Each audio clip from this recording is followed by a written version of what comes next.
Welcome back to TT life vlog. இன்றைக்கி நம்ம சேனலில் கத்திரி வத்த குழம்பு தான் பார்க்க போகிறோம். அதுக்கு ஒரு லெமன் சைஸ் உள்ள புளி எடுத்துக்கிறோம். கத்திரி வத்தல் கடையிலே விற்கும், இல்லை நீங்கள் நேச்சுரலாகவும் செய்யலாம்.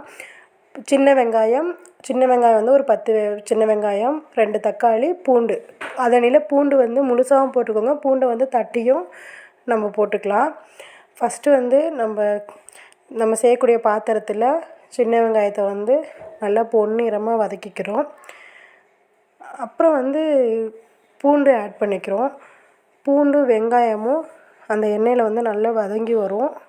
அந்த பூண்டோட சாறு இறங்கும். பூண்டு சேர்த்துக்கிறது ரொம்ப நல்லது. இந்த வாயு பிரச்சனை, அஜீரண கோளாறு அதெல்லாம் இருக்காது பூண்டு சேர்த்துக்கும் போது. அதுக்கப்புறம் நம்ம நறுக்கி வச்ச தக்காளி ப்ளஸ் கருவேப்பிலை இது ரெண்டுத்தையும் ஆட் பண்ணிக்கிறோம். இது ரெண்டும் நல்லா வதங்கணும். இந்த கத்திரி வத்தல் வந்து நீங்கள் வீட்லேயும் ப்ரிப்பேர் பண்ணலாம், இல்லை வந்து கடையிலையும் கத்திரி வத்தல் விற்கும். இந்த கத்திரி வத்தல் வந்து நீங்கள் நேச்சுரலாக கத்திரிக்காய் உங்கள் வீட்டில் காய்ச்சிச்சின்னா, இல்லை நீங்கள் கடையில் வாங்கி அதை வந்து உப்பு போட்டு வேக வச்சுருங்க. முழுசாக வேக வச்சு அதை கட் பண்ணி நீங்கள் வந்து தட்டில் வந்து காய வச்சுருங்க. நல்லா வெயிலில் காய வச்சு எடுத்து வச்சிங்கன்னா இந்த மாதிரி சுருண்டு வந்துடும். கத்திரி வத்தல் ரெடி ஆயிரும். நேச்சுரலாகவும் ப்ரிப்பேர் பண்ணிக்கலாம். இது வந்து நம்ம வெங்காயம் தக்காளி வதங்கின பிறகு இந்த கத்திரி வத்தல் போட்டு வதக்கின பிறகு புளிக்குழம்பு தூள்னு இருக்கும். புளிக்குழம்பு தூள் வந்து நீங்கள் கடையிலையும் வாங்கிக்கலாம், இல்லை வீட்டில் வந்து எப்படி செய்கிறது இந்த தூள்னு நான் சொல்கிறேன். அதுக்கப்புறம் நம்ம கரைச்சி வச்ச புளிக்கரைசலை வந்து இதில் ஆட் பண்ணிக்கிறோம். இதுக்கப்புறம் நம்ம கொஞ்சோண்டு இதுக்கு தேவையான அளவு உப்பு சேர்த்துக்கிறோம். நம்ம தட்டி வச்சுருக்கோம் பாருங்கள், பூண்டு இடித்து வச்சுருக்கோம்ல, இடித்து வச்ச பூண்டை வந்து கடைசியாக போடுறோம்.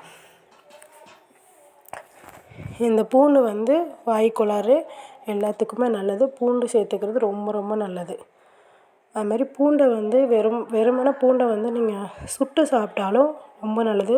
இந்த நெஞ்சு ஹார்ட் பெயின் இந்த மாதிரிலாம் இருக்கும்போது அது கொஞ்சம் நமக்கு கேஸ் ட்ரபிள் பிரச்சனை இருக்கும், அந்த பூண்டு சாப்பிடும்போது அது ரொம்பவே கிளியர் ஆகும். இந்த மாதிரி நம்ம கலக்கி விட்டுட்டு எல்லா தூளெல்லாம் போட்டு ஃபுல்லாக கலக்கி விட்டுட்டு இந்த மாதிரி கொதித்து அப்படியே எண்ணெய் பிரிஞ்சு வரும். ரொம்பவே நல்லாயிருக்கும். இந்த கத்திரி வத்தல் குழம்பு சூப்பராக இருக்கும். ரொம்பவே ஈஸியாக குயிக்காக செஞ்சிடலாம்.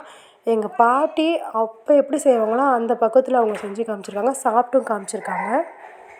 என்னோடய வீடியோ பார்த்ததுக்கு நன்றி. தேங்க்யூ. தேங்க்ஸ் ஃபார் வாட்சிங்.